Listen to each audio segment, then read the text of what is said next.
and welcome to my channel NB Soundtop UK, and the subject of this video will be Hawkwind's studio albums 1970 to 1979 ranked.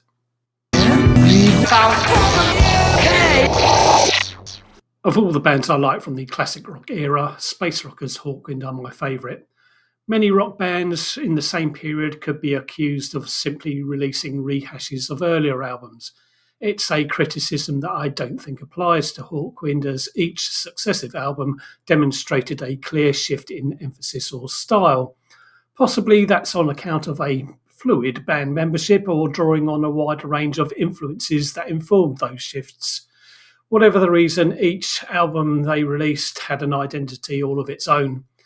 In addition to the 8 albums they released as Hawkwind, I'll also be including 25 Years On, released in 1978 under the name of Hawklords.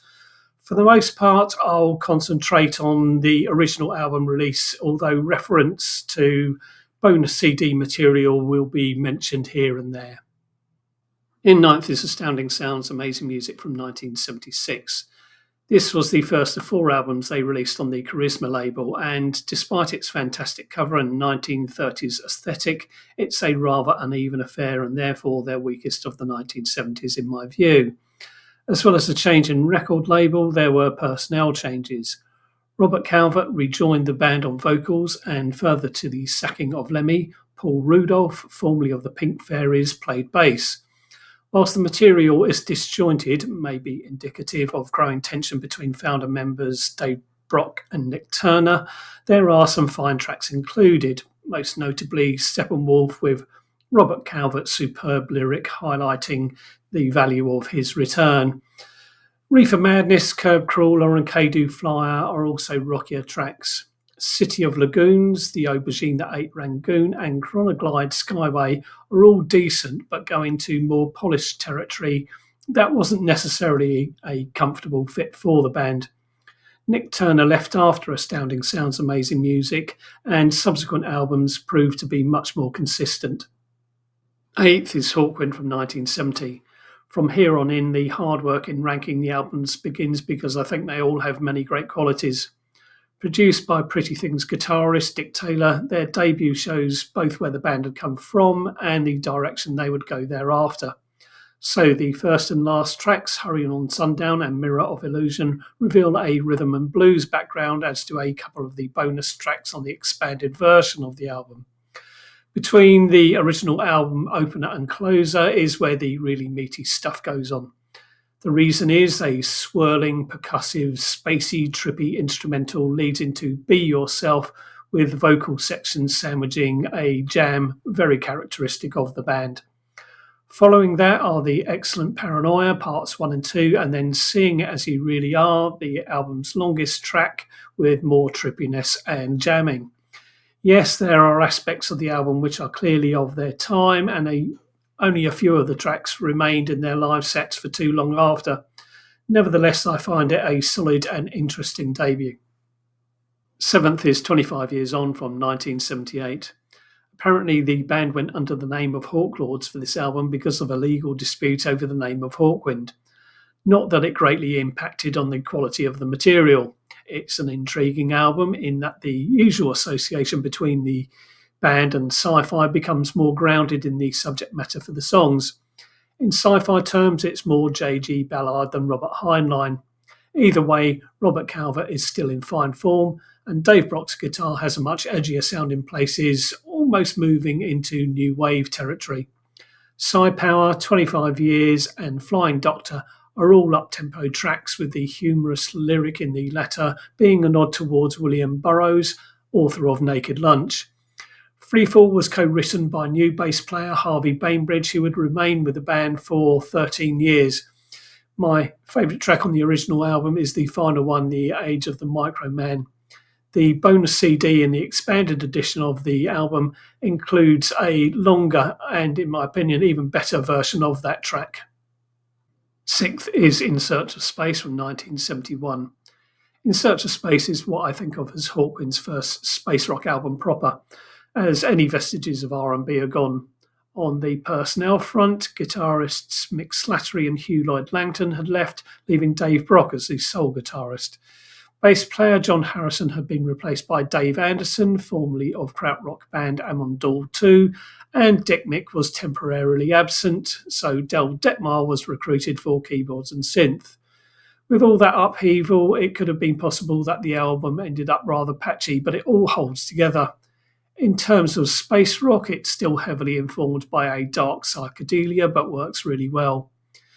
You Shouldn't Do That, which dominates side one at almost 16 minutes long. You Know You're Only Dreaming and Adjust Me all provide evidence of that. The combination of acoustic guitar and synth on We Took the Wrong Step years ago is one of the album highlights for me. Children of the Sun is maybe the weakest track, but Master of the Universe arguably represents the band's first classic track, one that would become a live favourite. Overall, this album sees the band bringing together core elements which would help define their sound over the next 4 years. Fifth is Hall of the Mountain Grill from 1974. Their fourth studio album, it saw the addition of Simon House on keyboards and violin, and his contribution to Hawkwind between 1974 and 1979 was absolutely immense. The album gets off to a flyer with the psychedelic Warlords Disappear in Smoke. The instrumental Wind of Change follows, and like the title track on side 2, puts Simon House in the spotlight to show just what he was bringing to the band. Nick Turner gets in on the songwriting act with the psychedelic-sounding D-Rider with its heavy use of phasing. Lost Johnny, written and sung by Lemmy, is a great track and for me the highlight of the album. You Better Believe It, which opens side 2, is a solid stomper. Webweaver, Paradox and Goat Willow complete the original track listing. Those three are all better than okay and fit in well. However, they don't quite reach the heights of the rest of the album, so it's on account of them that I haven't ranked the album higher. Fourth is PXR5 from 1979. This is Hawkwind's ninth and final studio album of the 1970s. It's what could be described as their new wave album, although sci-fi allegories are still in abundance. For my money, I'd say this is the album where Robert Calvert's lyrics reach a peak. They're outstanding. The album gets off to a blistering start with Death Trap. It's intense, urgent, and full of punk-type energy. Jack of Shadows takes the pace down a notch, after which comes Uncle Sam's on Mars, one of my favourite Hawkwind tracks. Its title is a twist on the Gil Scott-Heron track Whitey on the Moon, and the lyric is just as scathing about the juxtaposition of the American dream and its reality. Robot and High Rise are also superb. The slow-paced latter track, inspired by the J.G. Ballard novel of the same name, focuses on the dehumanizing effects of post-war brutalist tower blocks, a utopian vision which soon became a nightmare. Lyrically, this is Calvert at his very best. The title track and Infinity, as well as Life Form, which seems a little superfluous, aren't particularly memorable, but they don't stop PXR5 from being a fine album. Third is Warrior on the Edge of Time from 1975. The last album recorded for the United Artists label had Michael Moorcock's Eternal Champion series as its loose concept. Spoken word forms an important element of the album, containing 3 tracks written by Moorcock with atmospheric drum, percussion and keyboard textures added by the band. They're extremely effective and are skillfully placed within the track sequencing. When it comes to the music, it's mostly heavier and denser than on previous album Hall of the Mountain Grill. Assault and Battery / The Golden Void starts the album in robust fashion, with the similarly styled Magnu kicking off side 2. Opaloka brings the band's appreciation of krautrock into the spotlight, followed by the acoustic The Demented Man to close out side 1 with a nice change of pace. Spiral Galaxy 28948 is an excellent up-tempo instrumental, and the album ends with Dying Seas and final track Kings of Speed, the one single from the album.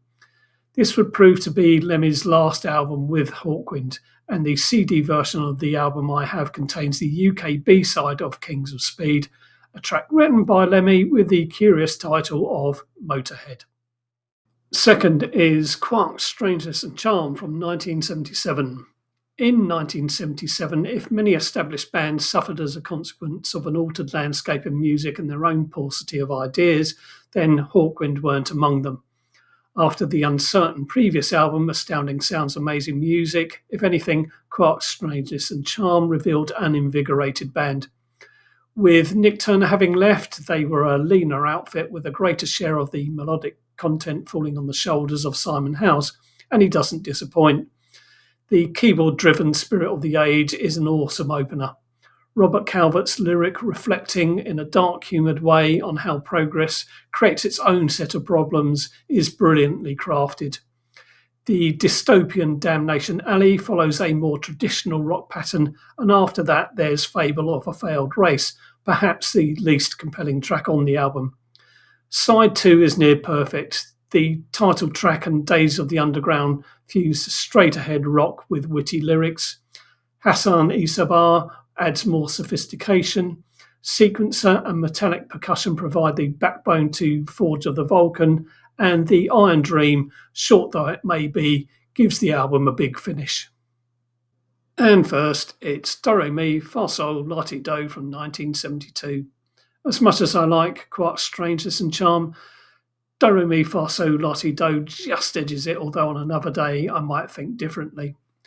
Doremi, Fasol, Latido sees Lemmy on bass and Simon King on drums join the band. Their impact is felt immediately on Brainstorm, a pounding, hypnotic, dense 11 minutes plus of space/stoner rock. Space is deep, builds from an acoustic start into a mesmeric krautrock section before concluding in the vein in which it started. A track I didn't initially like, it's now one of my favourites.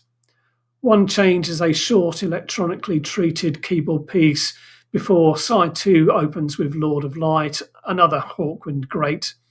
Down Through the Night has a similar tempo, albeit with different instrumentation. Then there's the rhythmic, pulsing call and response chant of Time We Left This World Today. Finally, the Lemmy-written track, The Watcher, which is more stripped down, with acoustic guitar and a fuzzier bass than elsewhere on the album. Add to that a top cover by Barney Bubbles, and what you've got is a 10 out of 10 album and a benchmark for space rock. The observant among you may wonder why I've not mentioned the tracks Silver Machine and Urban Gorilla. Whilst they were non-album singles, they are available on CD album reissues. Silver Machine is included on In Search of Space and Urban Gorilla on Do Re Mi Fa Sol La Ti Do. However, my view is that they are misplaced on those CDs. Silver Machine I consider a more appropriate fit for Do Re Mi Fa Sol La Ti Do, and Urban Gorilla better suited to the more eclectic Hall of the Mountain Grill. Regardless of that, they are both great tracks, and it would have been remiss of me not to mention them at all. To summarise then, when it comes to artists from that era, Hawkwind were among the most diverse in their approach from album to album, and each one has its merit. Links to a track from each of the albums are included in the video description. Options for how to interact via comments, etc. are shown at the end of the video. And as per usual, I'll close by saying that if you've made it this far, thanks for watching.